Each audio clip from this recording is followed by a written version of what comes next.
कैसे हो मुझे मजबूरी में चाहने वालों। अब बिहार में हूँ तो बहुत बढ़िया जुगाड़ के साथ बिहार का फेवरेट टॉपिक दहेज शुरू करते हैं। अच्छा, मैं बिहार का फेवरेट टॉपिक क्यों कह रहा हूँ? क्योंकि यहाँ पर बहुत से लोग, सभी लोग नहीं बट बहुत से लोग पढ़ाई सिर्फ दो ही चीज़ के लिए करते हैं, एक अच्छी खासी नौकरी और दूसरी अच्छी खासी नौकरी के बाद मिलने वाला दहेज। इसीलिए मिलता सबको है, सबको अपने लिमिट के अनुसार से मिलता है, कभी इनको ज़्यादा, इनको थोड़ा लिमिट में मिलता है। और मेरे ख्याल से बेरोजगार वालों को सबसे ज़्यादा मिलना चाहिए, उसकी एक अपनी वजह है। देखो, हाँ, जो भी आगे डिपेंड करेगा वो सब कुछ सैलरी पे डिपेंड करता है। इसलिए जब भी नौकरी लगे तो उनसे पहले ये बात का डिस्कस कर लिया करो कि देखो भाई, बात ऐसी है, 2-4 हज़ार जो भी सैलरी बढ़ेगा उसकी वजह से मुझे जो दहेज मिलेगा उसका 2-4% तुम भी रख लेना, और नहीं तो क्या, बट सैलरी थोड़ी बढ़ा दो, इसका बहुत फ़ायदा है। मतलब जो भी कहना हो। अच्छा, अब गाड़ी की सबसे पहले बात करते हैं। गाड़ी हम कौन सी लेंगे, कैसी वाले मांगे? अगर मान लो एक एवरेज सैलरी लेते हैं 25,000, तो सैलरी का जो 4 गुना होगा ना, वो होगा 1 लाख, है कि नहीं? तो आपको जो मोटरसाइकिल लेना है बस उससे आप 2 व्हीलर तक ही है आपकी लिमिट। अब 4 जो मांगोगे 4 व्हीलर तो फिर वही रिमोट कंट्रोल वाला मिलेगा फिर, है कि नहीं? तो मतलब कहने का मतलब मैं इसीलिए बता ही रहा हूँ कि भाई सब कुछ लिमिट में आप डिमांड कर सको कि भाई इतना तो कम से कम बनता ही है। तो गाड़ी आप लोग विद इन अंडर 1 लाख में जो आता है, थोड़ा बहुत ऊपर नीचे होता रहता है, कभी ये कभी वो, है कि नहीं? और देखो, 1.5 लाख भी आप मांग सकते हो, लेकिन मैं तो कभी नहीं कहूँगा 1.5 लाख। 1 लाख लो और साइड में डिक्की लगवाओ और प्लस 50,000 कैश डलवा लो। भाई पेट्रोल भी तो चाहिए ना, है कि नहीं? खाली मोटरसाइकिल लेकर क्या पैदल घुमाओगे? इसलिए भाई सब कुछ एकदम सोच समझ के चलना है। उसके बाद कैश की बात करते हैं। वही मैं बोला ना, सब कुछ सैलरी का 8 गुना कितना होता है? 2 लाख। ये भी थोड़ा बहुत आगे पीछे होगा, और आपके पास अगर बैकग्राउंड बढ़िया है तो 20-40 बीघा ज़मीन है तो खूब, तो ये भी थोड़ा बहुत ऊपर नीचे होगा, आप अपने हिसाब से बढ़ाना। हाँ, मेन आता है सबसे बड़ा फर्नीचर। भाई फर्नीचर में बहुत लोग गलती क्या करते हैं ना, अनाधुन बोल देते हैं कि जो है सो ले आना। क्यों भाई, है कि नहीं? क्यों? पहले देखो, घर में अपना सामान देखो क्या खराब हो रहा है। फ्रिज हो रहा है ना, अगर बहुत ज़्यादा आवाज़ कर रहा है, ठंडा वंडा कम कर रहा है, तो बस पहला तो एक हो गया फ्रिज, ठीक है। अब ये जैसे हो गया एसी। कूलर ले लेना भाई, बेशक अगर कोई दे तो, एसी कभी मत लेना।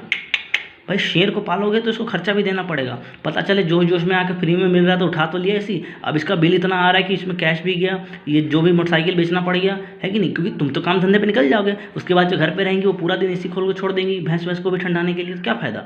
बिल्कुल नहीं, ये वाली गलती, ये चाल है भाई, इससे बचा जाए। एसी बिल्कुल नहीं लेना, ऐसा सामान लो ही मत, है कि नहीं? छोटा मोटा सामान लो।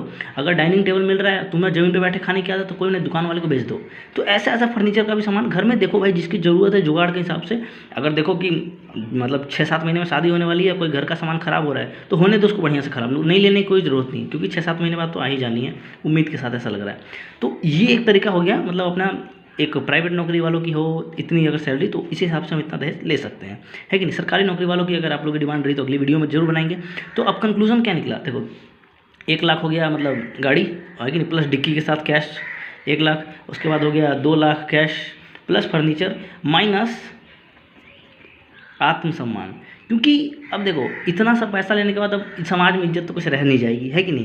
क्योंकि पढ़ाई लिखा के इतना नौकरी करके भी इतना पैसा मांग रहे हो तो फिर क्या ही फायदा, है कि नहीं, आत्मसम्मान का? अब अपन लोग हो गए हैं जुदाई फिल्म के अनिल कपूर। मतलब इतना कितना जोड़, जैसे जोड़ लो, 1 लाख ये, 2 लाख ये, 2-3 लाख ये हो गया, और मान लेते 3 लाख का फर्नीचर, टोटल हो गया 6 लाख। तो अगर कल को कोई 7 लाख दे तो हम फिर से हम बिक सकते हैं, ऐसी बात नहीं है। कोई 6 लाख से 6 लाख 1 हज़ार भी दे तो फिर हम किसी और के भी हो सकते हैं। तो अब इसमें इसकी उम्मीद मत रखना, है कि नहीं?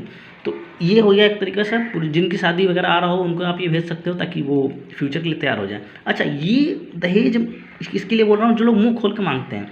एक होता है दहेज, इसको हम दहेज कहेंगे।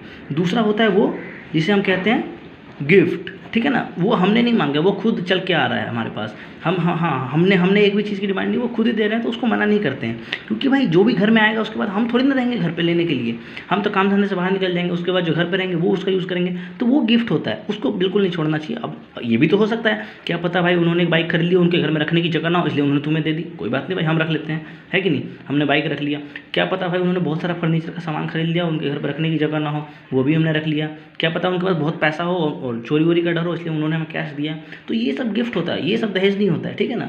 हम अब भाई रिश्तेदार बने ही मदद करने के लिए, बाइक लेके, फर्नीचर लेके, सामान कैश लेके मदद कर रहे हैं भाई उनकी, ताकि वो सेफ रह सके, जिंदा रह सके बढ़िया से, है कि नहीं? तो ये गिफ्ट होता है। बाकी जो ये मांगते हैं ना, ये दहेज, ये बहुत बेकार है भाई। गिफ्ट बहुत अच्छा होता है, गिफ्ट ले लिया करो, गिफ्ट में कोई बुराई नहीं है।